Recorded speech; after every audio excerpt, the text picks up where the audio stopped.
Good morning বন্ধুরা, তোমরা কেমন আছো? নিশ্চয়ই খুব ভালো আছো। আমরা ভীষণ ভালো আছি।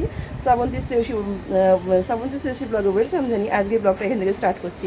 তো দেখো বন্ধুরা, আজকে আমরা চলে যাচ্ছি ইকো পার্কে। বেশ পরে নিয়েছি বন্ধুরা, রওনা দেবো। চল রাস্তা দেখা হচ্ছে। আর কেমন লাগে অবশ্যই কমেন্ট করে জানাবে। তো এখন সময় হচ্ছে বন্ধুরা 10:30 বাজে, আর সানডে আজকে। তা আমরা বেরিয়ে পড়ছি। ওলা বুক করা হয়ে গেছিলো, তো আমরা ওলা উঠে পড়েছি বন্ধুরা, গাড়িতে উঠে পড়েছি।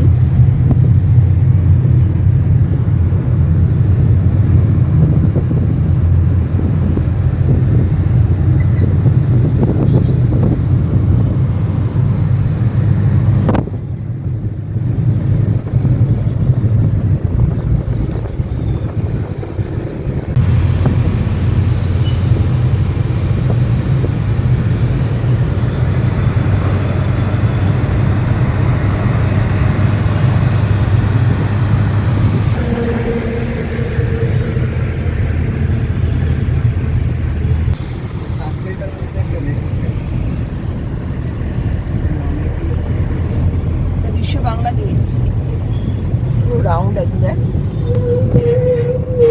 উঠছে না, পরিষ্কার উঠছে না।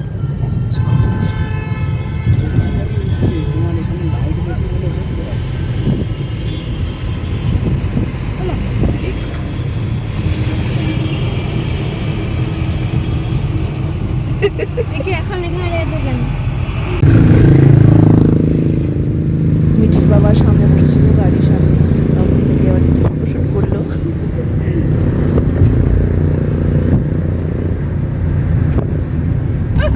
রেস্টুরেন্ট আছে, এখানে অনেকেই আছে।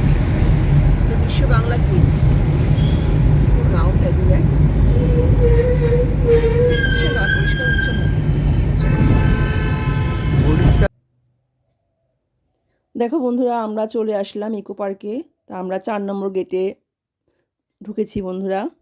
ইকো পার্কে 4 নম্বর গেটে আমরা ঢুকেছি। সবার প্রথমে আমরা টিকিট কেটে নেব।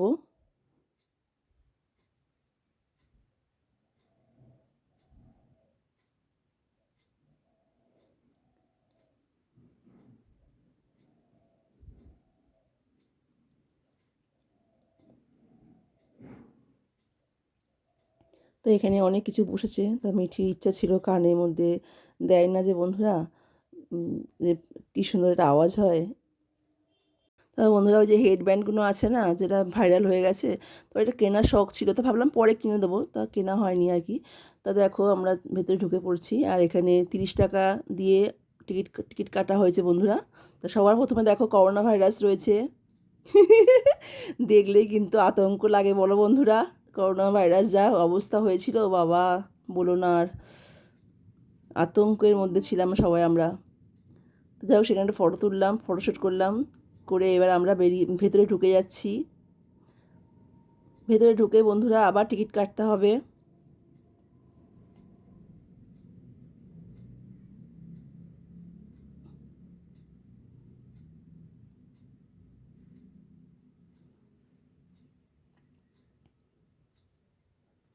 তো মিঠির বাবা গেল টিকিট কাটতে। টিকিট কেটে লাইনে দিয়েছে, লাইনে দাঁড়িয়েছে টিকিট কাটার জন্য।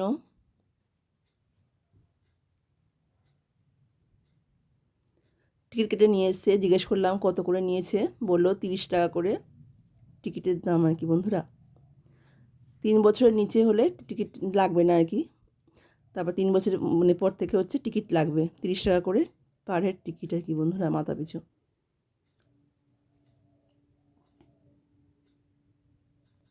তা বন্ধুরা, সোমবার কিন্তু ইকো পার্ক বন্ধ থাকে, আর সকাল 11টা থেকে রাত 7:30 অবধি ইকো পার্ক খোলা থাকে।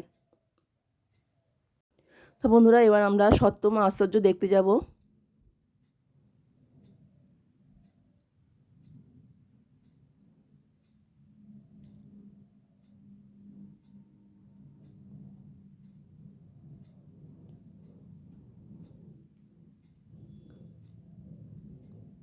দেখো, প্রথমে ঢুকেই আমরা দেখছি পিরামিড। তা প্রথমেই আমরা দেখে নেব মিশরের পিরামিড।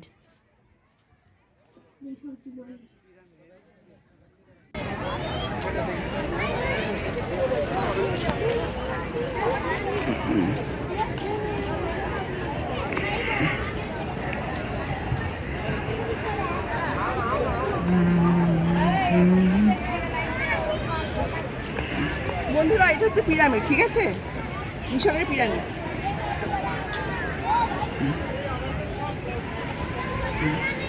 মিশরের পিরামিড বন্ধুরা।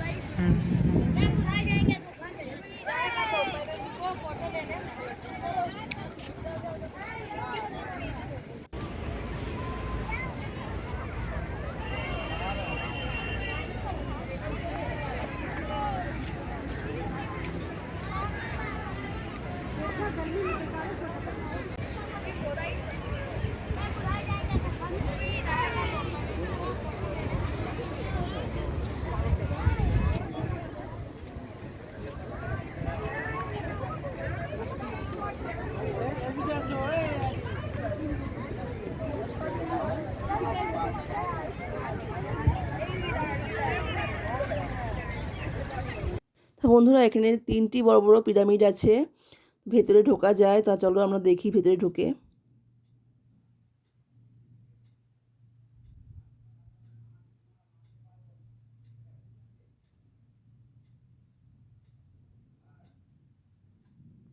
তা বন্ধুরা 3টি বড় বড় পিরামিডের মধ্যে এই একটা পিরামিডই ঢোকা যায়, আর দুটো পিরামিডে কিন্তু ঢোকা যায় না বন্ধুরা। তো দেখো ভেতরে দেখো কি সুন্দর কারুকার্য করা আছে, আর মমি রাখা আছে বন্ধুরা।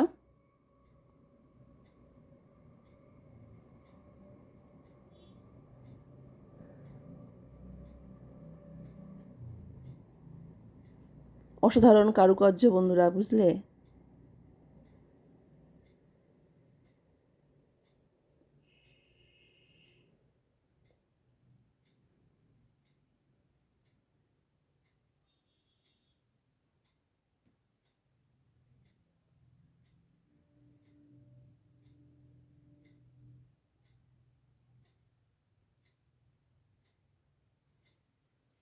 কি অপূর্ব।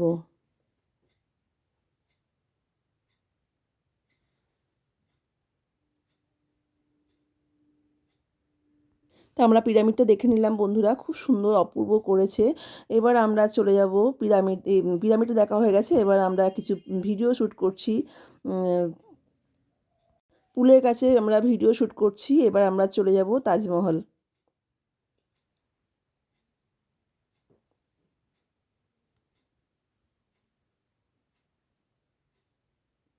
তো এখানে আমরা প্রচুর ভিডিও শ্যুট করলাম বন্ধুরা। এবার আমরা চলে যাব তাজমহল দেখতে।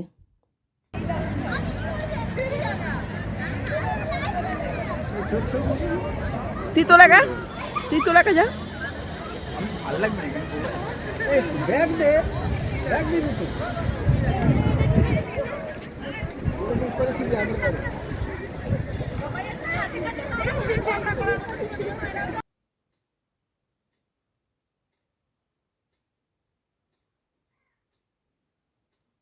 আগ্রা তাজমহল বন্ধুরা, বুঝলে, এইখান থেকে তো ভালো হচ্ছে আগ্রা তাজমহল বন্ধুরা। দাঁড়া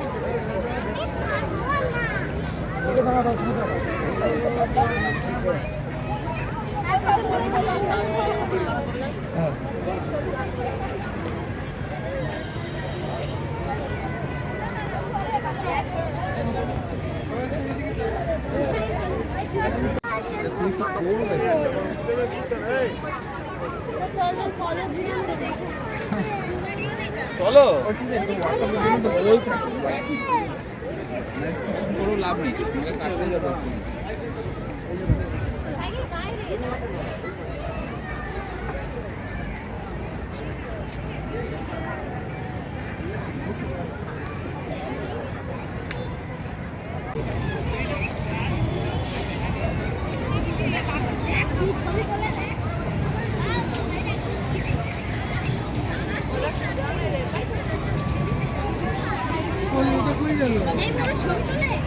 হাফের মালটা হয়ে যাবো।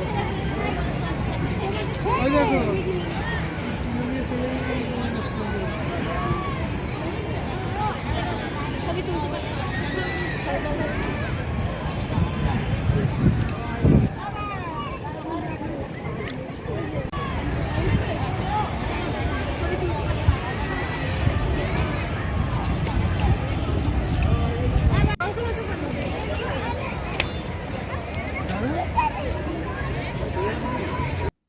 পুরো পুলটা আমরা ভালো করে ঘুরলাম, দেখলাম আর ফটোশ্যুট করলাম বন্ধুরা।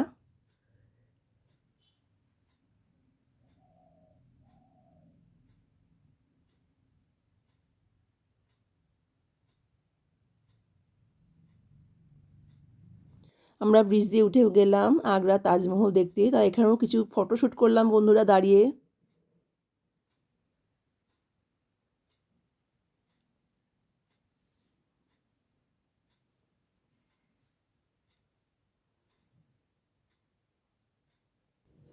এবার আমরা চলে আসলাম বন্ধুরা আগ্রা তাজমহল।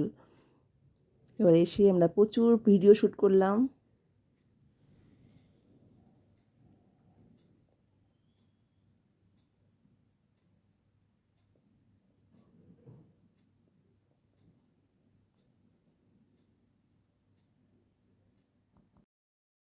তো বন্ধুরা এখানে যে ফোয়ারাগুলো আছে, ফোয়ারাগুলো দেখার জন্য তোমাদের ওয়েট করতে হবে বা দেরি করে আসতে হবে, মানে 4:30টার সময় তোমাদের থাকতে হবে কিংবা তোমাদের ওই সময় আসতে হবে, তাহলে তোমরা দেখতে পাবে লাইটিং বা ফোয়ারা। খুব সুন্দর লাইটিং থাকে বন্ধুরা, দেখতে পাবে।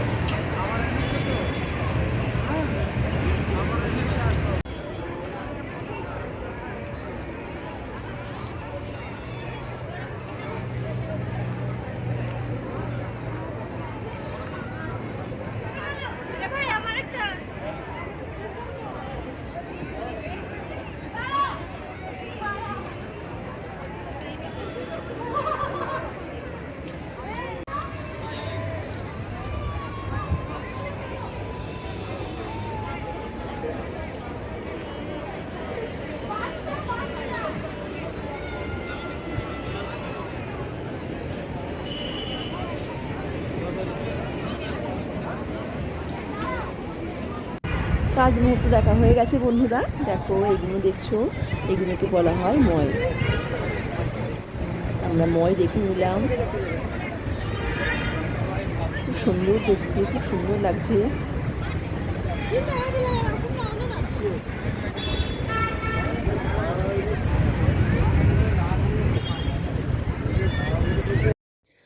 এবার আমরা দেখে নেব পেট্রা শহর বন্ধুরা। কি অপূর্ব দেখো।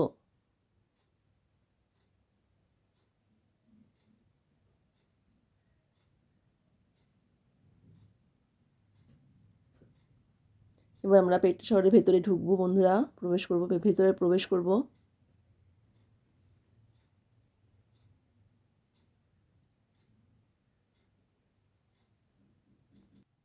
তো বন্ধুরা আসল যে পেট্রা শহরটা তৈরি হয়েছিল সেটা কিন্তু বেলে পাথর দিয়ে তৈরি হয়েছিল।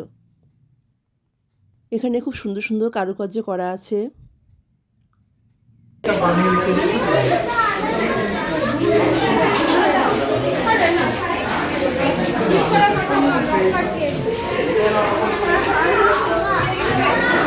এখানে দাঁড়াতে জায়গা ফটো রাখছি।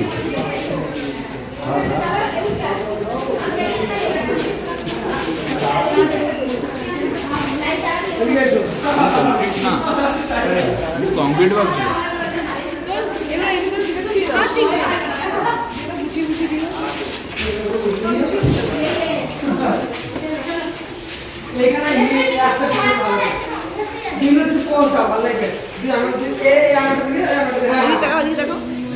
কারুকার্য করা আছে।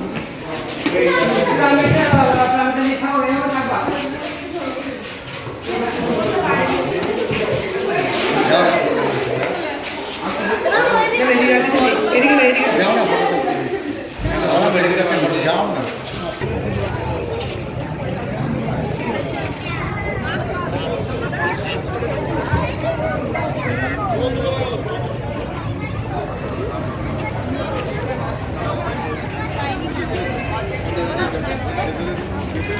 খাবো আইসক্রিম চলে যাবো। এত টাইম দেওয়া যাবে না। এবার খাবো আমরা আইসক্রিম।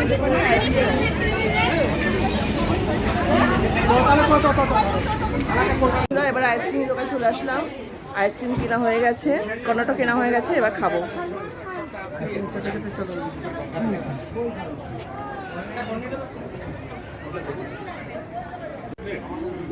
একই রকম।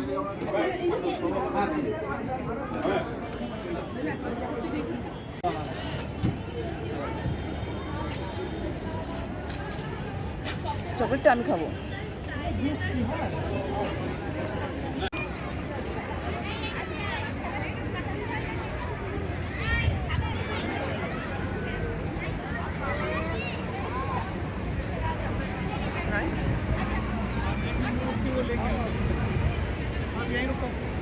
এবার আমরা দেখতে চলে আসলাম ব্রাজিলের রিও ডি জেনেলো।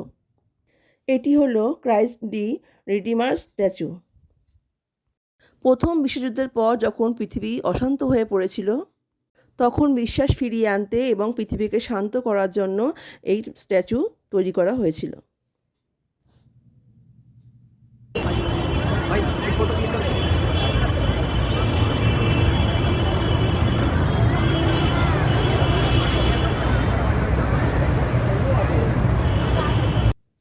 এবার আমরা চলে আসলাম চীনের প্রাচীর দেখতে।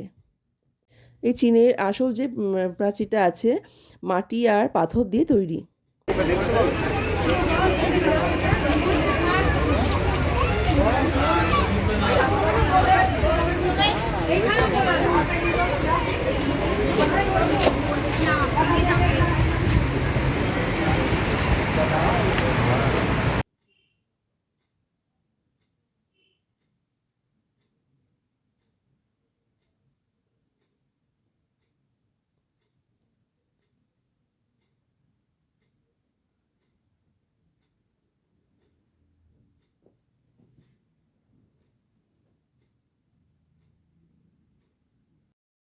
দেখো বন্ধুরা, এটা হচ্ছে কোলেসিয়াম।